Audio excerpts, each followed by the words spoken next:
Hello everyone, इन news program में एक बार फिर से आपका स्वागत है। मैं हूं आतिफा काजी और आज का जो टॉपिक मैं आपके लिए यहाँ लेकर आई हूं वो आपके जीएस पेपर 3 से रिलेटेड रहेगा। तो चलिए पहले खबर पर नज़र डाल लेते हैं। दरअसल ministry of statistics and program implementation ने वित्तीय वर्ष के लिए एफएई जारी किया है। एफएई क्या है? First advanced estimates. और ये जो फर्स्ट एडवांस्ड एस्टिमेट है ये देश की जीडीपी पर कुछ प्रमुख आकलन और आंकड़े जारी करती है।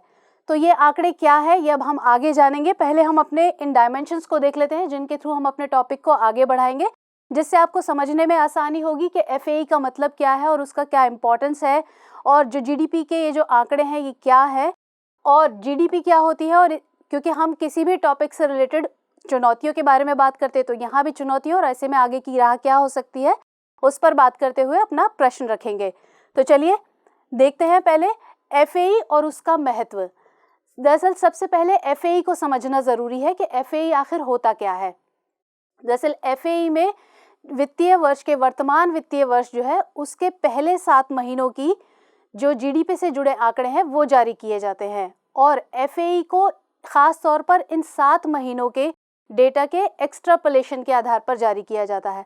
अब यहाँ मैंने एक टर्म बोली, क्या टर्म बोली? एक्स्ट्रापोलेशन। अब इस एक्स्ट्रापोलेशन का मतलब आखिर होता क्या है? तो इसको इस तरीके से समझ सकते हैं, जो आईआईपी जैसे संकेतकों के लिए जो चालू वित्त वर्ष है उसके पहले 7 महीनों की क्यूमुलेटिव वैल्यू को जो पिछला वित्तीय वर्ष है उसके पहले 7 महीनों की क्यूमुलेटिव वैल्यू से भाग दे दिया जाता है। अब यहाँ इसको इस तरीके से समझ सकते हैं, extrapolation equal to first 7 months of current fiscal year, यानी वर्तमान वित्तीय वर्ष, करंट फिस्कल ईयर का cumulative value upon first 7 months किसके? प्रीवियस फिस्कल ईयर के, और उसकी क्यूमुलेटिव वैल्यू। तो ये हुआ हमारा एक्स्ट्रापोलेशन। अब जो ये एफएई है ये अमूमन 7 जनवरी को जारी किया जाता है मंत्रालय द्वारा, और क्योंकि इसमें एफएई में जो आंकड़ों का अपडेशन है वो बहुत तेज़ी के साथ होता है तो इसलिए अमूमन जो दूसरा एफएई है वो 26 फरवरी को मंत्रालय जारी कर देता है। अब ये तो बात हुई कि एफएई आखिर होता क्या है। अब इसकी इम्पोर्टेंस क्या है कि इसका उपयोग कैसे होता है, इसका फ़ायदा क्या है। अब जैसे हम सभी जानते हैं कि आने वाले कुछ समय में जल्दी ही बजट आने वाला है, और इस एफएई में जो देश की जीडीपी है उससे जुड़े आंकड़े जारी किए जाते हैं। तो होता क्या है कि जो ये एफएई के आंकड़े हैं वो वित्त मंत्रालय के लिए बजट एलोकेशन में बहुत सहायक होते हैं, और वो इन आंकड़ों का बहुत ज़्यादा ध्यान देता है इन आंकड़ों पर। तो अब क्या होगा इससे फ़ायदा कि जो 2021-22 का बजट आने वाला है उसके एलोकेशन में जो ये एफएई के आंकड़े हैं वो एक इम्पॉर्टेंट रोल प्ले करेंगे।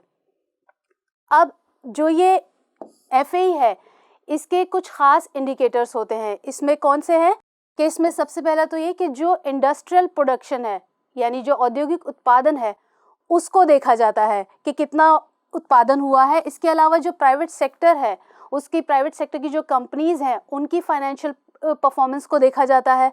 इसके अलावा फसल उत्पादन का जो पहला अग्रिम आकलन है वो इसमें शामिल होता है, और केंद्र सरकार और राज्यों के जो अकाउंट्स वगैरह होते हैं वो इसमें शामिल होते हैं। चलिए अब हम बात करते हैं जीडीपी के आंकड़ों पर प्रमुख बिंदुओं की, कि जो एफएई में जीडीपी पर जो आंकड़े जारी किए गए हैं उससे संबंधित प्रमुख बिंदुओं की। तो हम इन आंकड़ों को, जो ये आंकड़े जारी किए गए हैं ये 7 आधार पर जारी किए गए हैं। इनमें से पहला आधार क्या है? जीडीपी वृद्धि दर।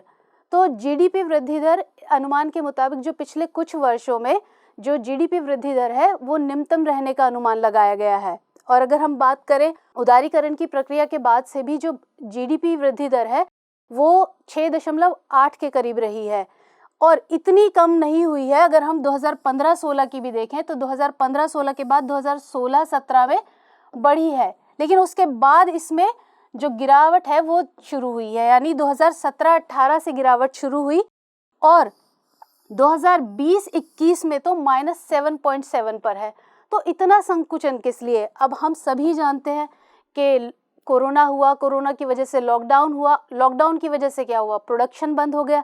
तो जब प्रोडक्शन बंद हो जाएगा तो जाहिर बात है अर्थव्यवस्था की रफ्तार भी जो है वो सुस्त हो जाएगी। इसके अलावा जो वर्तमान वित्त वर्ष है उसकी पहली तिमाही में अर्थव्यवस्था में लगभग कितने % का संकुचन हुआ है, कंट्रैक्शन हुआ है? 24% का। और हालांकि जो सरकार है उसने इस वित्तीय वर्ष की दूसरी छमाही में कुछ सुधार के संकेत दिए हैं और जीडीपी की जो कुल वैल्यू है उसमें 2020-21 में 134.4 लाख करोड़ रहने का अनुमान लगाया गया है, जो कि 2019-20 के में कितनी थी? 145.7 लाख करोड़, यानी कि कम रहने का अनुमान लगाया गया है 2020-21 में। अब हमारा दूसरा पॉइंट आता है वास्तविक जीडीपी का शुद्ध स्तर। अब वास्तविक जीडीपी क्या होती है? दरअसल वास्तविक जीडीपी में मुद्रास्फीति का जो प्रभाव है उसको शामिल नहीं किया जाता है और वो होती है वास्तविक जीडीपी। और अनुमान के मुताबिक अगर बात करें तो 2020-21 की जो वास्तविक जीडीपी है वो 2018-19 के मुकाबले कम रहने का अनुमान लगाया गया है। अब हम बात करते हैं अपने तीसरे पॉइंट की, प्रति व्यक्ति जीडीपी।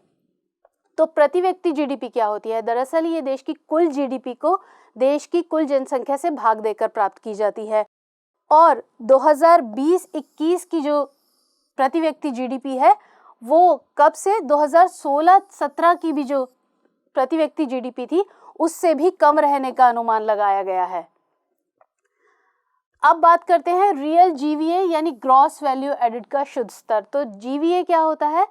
दरअसल अर्थव्यवस्था के जो अलग अलग सेक्टर्स हैं उनके द्वारा जो अर्थव्यवस्था में योगदान दिया जाता है उसको कहते हैं जीवीए। और जो रियल जीवीए है 2018-19 के भी स्तर से, यानी कि जो 2020-21 का जो रियल जीवीए है वो कब से भी कम रहने का अनुमान लगाया गया है? 2018-19 से भी कम रहने का अनुमान व्यक्त किया गया है। अब बात करते हैं प्राइवेट फाइनल कंजम्पशन एक्सपेंडिचर यानी पीएफसीई का। तो इसका मतलब क्या होता है? दरअसल निजी स्तर पर किसी भी व्यक्ति द्वारा जो अपने पर्सनल यूज के लिए, जो उपभोग के लिए जो भी खर्च किया जाता है, जो भी एक्सपेंडिचर किया जाता है, लेकिन ओवरऑल जो एक्सपेंडिचर किया जाता है सभी लोगों द्वारा मिलाकर, उसे कहते हैं पीएफसीई। और इसका जीडीपी में कितना % हिस्सा है? 56% हिस्सा है। और 2020-21 का जो पीएफसीई है वो 2017-18 के पीएफसीई से भी कम रहने का अनुमान व्यक्त किया गया है। अब इसके बाद आता है प्रति व्यक्ति पीएफसीई। अभी हमने जो पीएफसीई की बात की वो ओवरऑल एक्सपेंडिचर की बात करता है, लेकिन यहाँ बात है कि किसी एक व्यक्ति द्वारा अपनी निजी स्तर पर खर्च करने की जो निजी क्षमता है उसके हिसाब से उसके औसत खर्च को बताता है ये। और 2020-21 में जो अनुमान लगाया गया है वो, हालांकि अगर हम 2015-16 से देखें तो 2015-16 के बाद ये लगातार बढ़ा है, यानी 2016-17 में भी बढ़ा, 2017-18 में भी बढ़ा और 2018-19 में भी बढ़ा, 19-20 में भी बढ़ा, लेकिन 2019-20 के बाद इसमें कमी का अनुमान लगाया गया है, कमी महसूस की गई है इसमें। अब हम बात करते हैं अपने 7वें पॉइंट की, यानी ग्रॉस फिक्स्ड कैपिटल फॉर्मेशन यानी जीएफसीएफ की। ये जीडीपी का दूसरा बड़ा कंपोनेंट होता है और ये हमें बताता है कि कोई भी फर्म या बिजनेस जो है वो अपनी प्रोडक्टिविटी को बढ़ाने के लिए जो गुड्स हैं, सर्विसेज हैं, उन पर कितना इन्वेस्टमेंट करता है और इसी इन्वेस्टमेंट को कहते हैं क्या?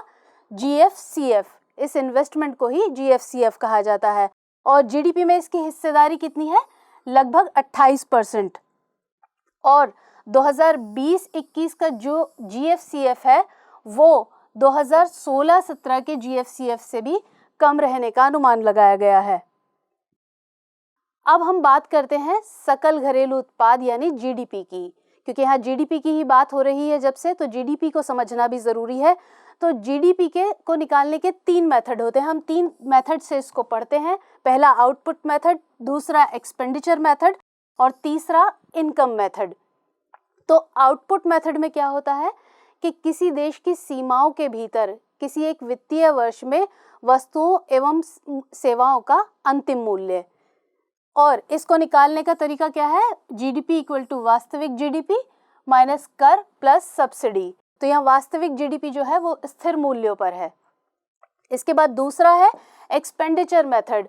तो ये क्या बताता है, किसी देश की घरेलू सीमाओं के भीतर वस्तुओं और सेवाओं पर सभी संस्थाओं द्वारा किया गया जो व्यय है ये उसको बताता है। और इसको निकालने का क्या तरीका है, GDP equal to C plus I plus G plus X I M. यहाँ सी किसको बताता है, यहाँ सी बताता है कंज्यूमर एक्सपेंडिचर को, कंज्यूमर एक्सपेंडिचर को बताता है ये। और आई किसको बताता है, इन्वेस्टमेंट एक्सपेंडिचर को।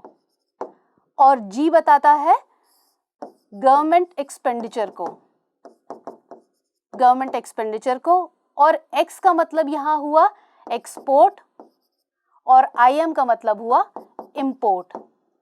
अब तीसरा मेथड है इनकम मेथड। ये किसी देश की जो घरेलू सीमाएं हैं उनके भीतर उत्पादन के जो विभिन्न कारक है, कौन कौन से, श्रम और पूंजी, उनके द्वारा जो अर्जित कुल आय है उसको मापता है ये। और इसको निकालने का क्या मेथड है, GDP equal to GDP at factor cost plus कर माइनस सब्सिडी। हालांकि जो जीडीपी का सबसे प्रचलित मेथड है वो है आउटपुट मेथड। चलिए अब हम बात करते हैं जीवीए की। हमने अभी जीडीपी के बारे में देखा, अब हम बात करते हैं जीवीए यानी सकल मूल्य वर्धन की। तो ये किसी देश की अर्थव्यवस्था के, जैसे मैंने बताया कि किसी देश की अर्थव्यवस्था के जो विभिन्न क्षेत्र होते हैं उनके द्वारा जो योगदान दिया जाता है उसको जीवीए कहते हैं।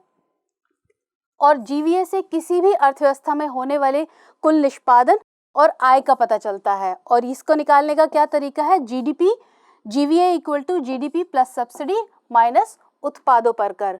तो ये हुआ जीवीए।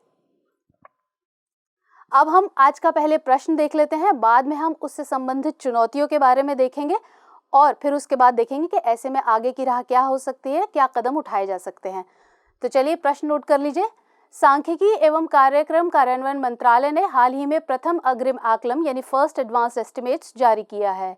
इस आकलन में भारत की अर्थव्यवस्था के कुछ मुख्य संकेतकों पर आंकड़े और अनुमान जारी किए गए हैं जो कि चिंताजनक हैं। इस आकलन का परीक्षण कर भारत की जीडीपी वृद्धि दर को पटरी पर लाने हेतु कुछ उपाय सुझाइए। तो आपने प्रश्न नोट कर लिया होगा। अब हम बात करते हैं इससे संबंधित चुनौतियों की। तो सबसे पहले कोरोना वैक्सीन के प्रसार में खर्च की चुनौती, क्योंकि सब जाहिर बात है कोरोना काल चल रहा था इतने लंबे वक्त से और अभी भी चल रहा है। तो ऐसे में कोरोना की जो वैक्सीन है उसको उसके प्रसार के लिए, क्योंकि भारत एक बड़ा देश है तो उसके प्रसार के लिए एक बड़े खर्च की ज़रूरत होगी यहाँ पे सरकार को। और दूसरा आत्मनिर्भर भारत अभियान, क्योंकि आत्मनिर्भर भारत अभियान जो सरकार लेकर है उसके सही तरीके से कार्यान्वयन के लिए, उसको और अधिक आगे बढ़ाने के लिए, उसके लिए भी एक लंबे खर्च की ज़रूरत है यहाँ पर, ताकि इस पर ज़्यादा से ज़्यादा खर्च किया जा सके और इसका अच्छे तरीके से कार्यान्वयन किया जा सके। और दूसरा सार्वजनिक बैंकों में उच्च एनपीए, यानी कि जो सार्वजनिक क्षेत्र के जो बैंक हैं उनमें जो एनपीए का स्तर है वो बहुत ज़्यादा बढ़ता चला जा रहा है। तो ये भी एक वर्तमान चुनौती है सरकार के सामने। तो अब ऐसे में क्या हम आगे कदम उठा सकते हैं या आगे क्या ऐसे में आगे की राह हो सकती है, उस पर बात करें तो सबसे पहले जो सरकार को ज़रूरत है कि जो एमएसएमई सेक्टर है उसको पुनर्जीवित करने की कोशिश करें, उसको रिवाइव करने की कोशिश की जाए सरकार द्वारा। अलग तरीके से जो आवश्यक कदम हो सरकार वो उठाए उसके मद्देनज़र और इसको रिवाइव करने की कोशिश करे।